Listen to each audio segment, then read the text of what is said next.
Մեր էթնիկական հատկանիշներից մեկը, որը խիստ կարևոր է եղել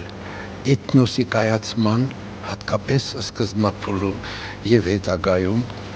եւ այսօր էլ խիստ կարևոր է, դա ասենք զավակապաշտություն։ Դա շատ լուրջ հատկանիշ է եւ ցանկալի է, որ հայկական ընտանիքում այսօր էլ այդ ավանդույթը պահպանվի։ Դրա իհարկե մի զգալի մասը արդեն մեր ժառանգական ծրագրով կոդով գալիս է, մենք դրանից երբեք հրաժարվել չենք կարող։ Դա արդեն անգիտակցաբար ենք անում, որ զավակապաշտենք։ Բայց այլ ազգեր էլ այնպիսի գիտակցություն, այնպիսի ավանդույթներ, այնպիսի ազգային վարկ, մտածողություն չունեն, ինչպես մենք։ Իրոք, օրինակ, մենք հայերս շատ բոլորս շատ խելքով ենք, շատ ճկուն ենք, շատ գիտուն ենք, շատ հարցերում իրոք այդպես է։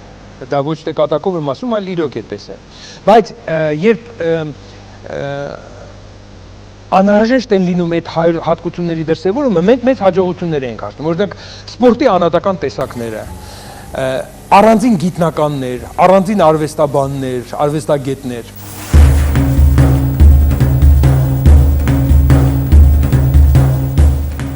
Բայց երբ որ խոսքը գնում է միասնության մասին, պարզվում է, որ այստեղ քիչ կա։ Օրինակ, կան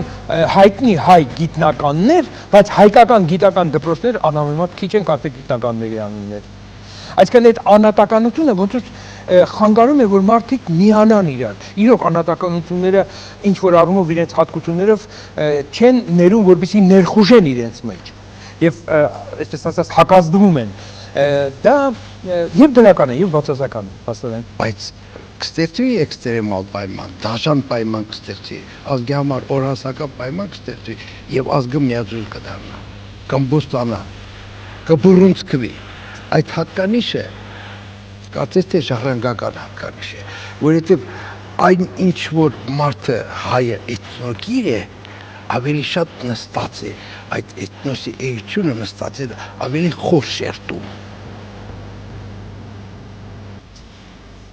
Բացի դրանից հարմարվողականությունը նաև կարող է մի ուրիշ բան է բերել, որը շատ լավ է գոյատևելու համար, չոչնչանալու համար, բայց մյուս կողմից այդ հարմարվողականությունը կարող է բերել նրան, որ մենք կորցնենք հայկական ինչ-որ շատ բաներ։ Եվ այդպես կա, օրինակ արտասահմանում երկրորդ, երրորդ սերունդները շատ հեռու են այն հայերից, որոնք կան։ Մարդիկ միայն խոսքը լեզվի մասին չի, նաև լեզվի մասին է, բայց չէ որ էթնոսը ձևավորվում է շատ մանրուքներից, շատ փոքր աննշան հատկությունները միավորվում են դառնում են էթնոս։ Այնտեղ չկա երկրորդական բան, օրինակ այդ սովորույթների պահպանումը։ Այսօր մենք դա նկատում ենք օրինակ սփյուռքի հայության օրինակով։ Օրինակ մշակույթը մոռացել է, լեզուն մոռացել է, շփվել չգիտի։ Երևի ավանդույթի տեսերն է մոռացել, բայց տարիքը, որ գալիս է, որ նա մեծանում է, որ նա արդեն իր անուրջներում, իր երազներում, իր մտապատկերներում հայրենի հողն է տեսնում, իսկ ցանկացած հասուն մարդու համար մանկությունն է, հասունությունը ծեր տարիքը դա մանկության կրկնություն է, մանկությունն է, նա բարեգործություն է անում, նա գալիս է ներդրումներ անում, մենք արկա տեսնում ենք դա, այսինքն էթնիկականը արթնանում է։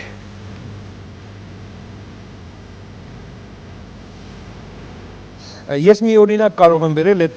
օրինակը չգիտեմ ինչքանով կարելի է բերել, բայց ասել տեսեք օրինակ, առաջ ընդունված էր նախնիներին շատ հիշել եւ սերունդներ շարունակ իրոք նախնիների հիշատակի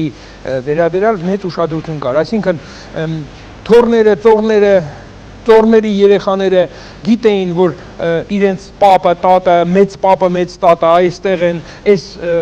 տեղից են, այստեղ են թաղված, գնում էին շիրիմի վրա անպայման հիշատակի արարողություններ են կատարում։ Մեր ժամանակներում երկրորդ, երրորդ սերունդը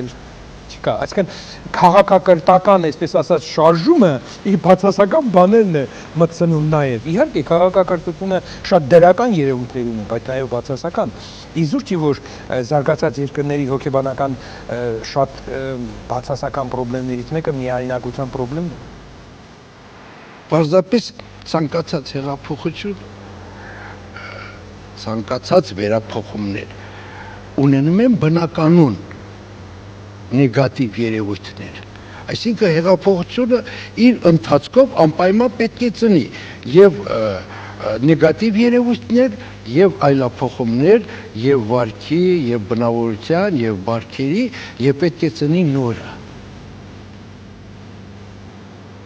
Շատ որակներից, որ մեր ազգը այս հեղափոխությունից հետո ձեռք է բերել, այդ որակներից մեկը հենց դա է, որ մեր ազգը սեփական արժանապատվությունը հասկանալու, գիտակցելու եւ այն պաշտպանելու պատրաստակամություն է ձեռք բերել։ Եվ այդ գիտակցությանը մտածեմ բոլորիս մեջ, սկսած փոքրից մինչև մեծի։ Այդ մեկը արդեն մեզանից ոչ մեկը խլել չի կարող։ Դա արդեն դարձավ ազգային հատկանիշ։ Սա ամենից կարևոր նորագոյացությունը մեր էթնիկական այդ մեկն է։ Մի հարց կա, որը կարող է տարօրինակ թվալ առաջի հայացքից։ Դա նա է, օրինակ, արդյոք կարելի է կամ պետք է հպարտանալ ազգային պատկանելիությամբ, թե ոչ։ Օրինակ, ես հպարտ եմ, որ ես հայ եմ, թե չէ, թե ես զղջում եմ, որ հայ եմ ծնվել։ Ինձ թվում է այս տեսակ հարցերը անմիտ են, ընդհանրապես անմիտ են, որովհետև ես ծնվել եմ հայ։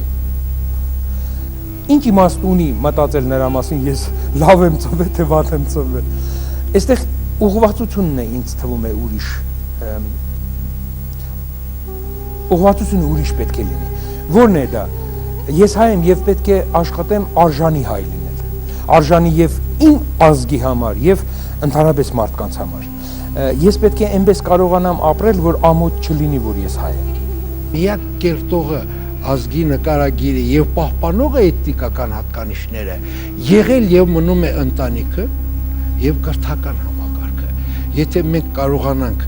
նա կրթական համակարգի մեջ մտցնել էթնիկական շատ հատկանիշներ, որ մեծացող երեխան իրեն էթնոկիր զգա, որ նա գրելու է ազգային շատ հատկանիշներ ու որակներ, որ մեր մշակույթը այդպիսի հույզեր ու զգացմունքներ մարդու մեջ ձևավորի եւ քնածը արտնացնի, հանի, չերես այդ բոլոր։ Մենք կհամարենք, որ մեր իսկական պետականությունը կայանում է եւ մենք կհասկանանք, կգիտակցենք, որ այ ոչ եթե ոչ այսօր, վաղը մենք կունենանք իսկական ազգային գաղափարախոսություն։ Հարաբերական է մարդու հոգեբանական դրսևորումը։ Կյանքի որոշակի պայմաններում ու որոշ մարդկանց համար վատը դիտվում է լավ եւ հակառակը։ Մարդու մասին կարելի է դատել պարզ ձևով, բայց մենք հայերս այնքան էլ պարզ չենք։ Մեզ մոտ ամեն ինչ ավելի քան հարաբերական է։